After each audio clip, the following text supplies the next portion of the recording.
AI নিয়ে অনেক কাজ হচ্ছে, কিন্তু এই এআই থেকে আমাদের বেনিফিট কি আমরা বুঝে পাচ্ছি কিনা। দিন শেষে আমরা এআই নিয়ে আমরা ছবি বানাতে পারি, দিন শেষে আমরা এআই দিয়ে ভিডিও বানাতে পারি, দিন শেষে আমরা এআই দিয়ে ক্যানভার অনেক কাজ রিপ্লেস করতে পারি। ইভেন ক্যানভার মধ্যেও কিন্তু অনেক কিছু এআই এসছে।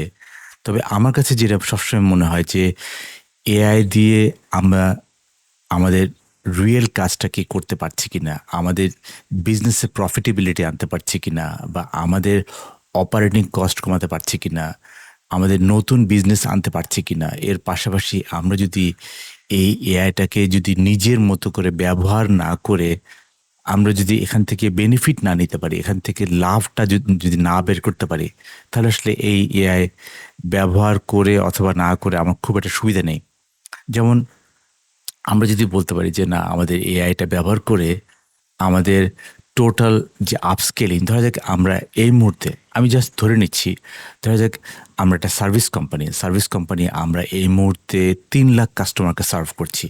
3 লাখ কাস্টমারকে সার্ভ করার জন্য ধরা যাক আমাদের, আমি একটা উদাহরণ দিচ্ছি, আমাদের জনবল হচ্ছে কি 800 জন। আমরা যদি 3 লাখ কাস্টমারকে যদি 800 জনকে সার্ভ করি, আমরা চেষ্টা করব যে আমরা 6 লাখ কাস্টমারকে আমরা সার্ভ করতে চাই এই একই 800 লোক দিয়ে। এটা কিন্তু করা সম্ভব। এবং সবচেয়ে বড় যে জিনিসটা আমরা দেখছি যে আমাদের এআই যেভাবে বেনিফিট করছে, বিশেষ করে আমাদের প্রসেস ওয়ার্কফ্লোতে সেটা কিন্তু আমাদেরকে দেখতে পারতে হবে। এই জন্য আমি কিন্তু সবসময় বলি যে উই মাস্ট লার্ন এআই কি এবং এআই আসলে কিভাবে বেসিক লেভেলে আমাদের কাজ করে। এটা একটা মোটা বই, এটা একটা বেশ মোটা বই, বাট আমি আপনাদেরকে বলতে পারি যে this book would give you an understanding যে কিভাবে আসলে এআই আমাদের দেশে মানে এআই ব্যবহার হচ্ছে, এবং একটা ধারণা আপনি এখান থেকে পাবেন। তবে আমি সবসময় যেটা বলি যে আমরা চেষ্টা করব, ধরা যাক আমরা চেষ্টা করব যে যেহেতু আমরা এআই ব্যবহার করছি, আমরা চেষ্টা করব যে আমাদের নতুন রিক্রুটমেন্ট যাতে আমাদের না করতে হয়। আমরা যেটা করব সেটা হচ্ছে কি, আমাদের বর্তমান যে 800 জন আছেন তাদেরকে দিয়ে আমরা স্কেল আপ করতে পারছি কিনা। আমরা নতুন রিক্রুটমেন্ট করব হচ্ছে কি নতুন বিজনেসের জন্য, নতুন এভিনিউর জন্য। আমি কখনোই নতুন রিক্রুটমেন্ট আমি বন্ধ করতে বলি না। আমরা বলি যে আমাদের ডাইভার্সিফিকেশনের জন্য নতুন যে বিজনেসটা খুলছি, নতুন বিজনেসের জন্য আমাদের রিক্রুটমেন্ট করতে হবে। কিন্তু এক্সিস্টিং বিজনেসে আমরা কেন 3 লাখের জায়গায় 6 লাখ কাস্টমার আমরা একই জনবল, একই অটোমেশন জায়গায় নতুন অটোমেশন এআই এগুলো কেন ব্যবহার করতে পারছি না। তো এই জন্যই আমরা বলি যে আমাদেরকে এআইকে এমব্রেস করতে পারতে হবে।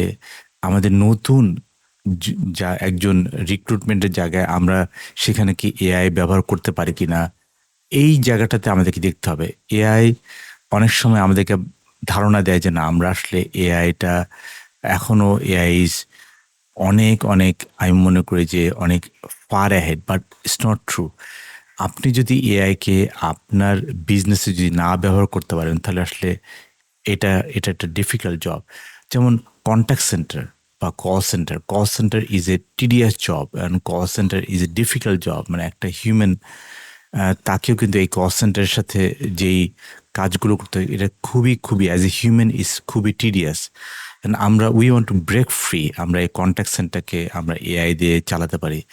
এই কন্ট্যাক্ট সেন্টার এআই দিয়ে চালানো যায়, এবং এই কন্ট্যাক্ট সেন্টারে যে অংশটা এআই দিয়ে আমরা চালাতে পারবো না, সেটা আমরা হিউম্যান এজেন্টের কাছে পাঠাতেই পারি। তবে বেস্ট পার্ট আমার নিজের অভিজ্ঞতায় আমি দেখেছি যে পুরো কন্ট্যাক্ট সেন্টার ফুল এআই দিয়ে চালানো সম্ভব, ইভেন হিউম্যান থেকে আরও বেটার সার্ভ করা সম্ভব। তো এই জন্য আমি বলছি যে আসলে উই হ্যাভ নট ট্রাইড, আমরা আসলে এআইটা ট্রাই করতে পারছি না, বা আমরা আসলে ট্রাই করার জন্য সেই যে এক্সট্রা এফোর্ট দিতে হবে, সেই এফোর্টটা দিতে পারছি না। সেই জন্য আমি বলবো যে উই শুড ট্রাই এআই। যেমন আমরা টিকিটিং সিস্টেম বলছি, টিকিটিং সিস্টেম কিন্তু আমি বেশ কয়েকটা অর্গানাইজেশন দেখেছি, এই টিকিটিং সিস্টেম কিন্তু এআই ফুললি অটোমেটেড করে ফেলেছে। তার হচ্ছে গিয়ে আমরা হিউম্যানলি, একজন মানুষ আর একটা টিমের কাছে টিকিট ফরওয়ার্ড করাটা এটা আসলে এখন আর হচ্ছে না। তার হচ্ছে কি টিকিটিংটা কিন্তু এআই ইজ ডিসাইডিং যে এই টিকিটটা কোথায় যাবে, কার কাছে যাবে, এআই ইজ ডিসাইডিং। তো এই জায়গাটাতে কিন্তু আমরা দেখছি যে এআই কিভাবে টিকিটিং সিস্টেমকে ফুল অটোমেটেড করে ফেলছে। সো আমাদেরকে আসলে ওই জায়গায় যেতে হবে। আর যদি আমাদেরকে এআই শিখতে হয়, of course this is one of the book, you love it. বইটা হয়তোবা আপনাদের কিনতে নাও হতে পারে, এই বইটা অনলাইনে পড়া যায়, বাট স্টিল আপনি যদি এই বইটা অনলাইনে পড়ে যদি আপনার ভালো লাগে, অনেকে বই ফিজিক্যালি পড়তে চান, তাদের জন্য এই বইটা একটা ভালো কাজ করবে।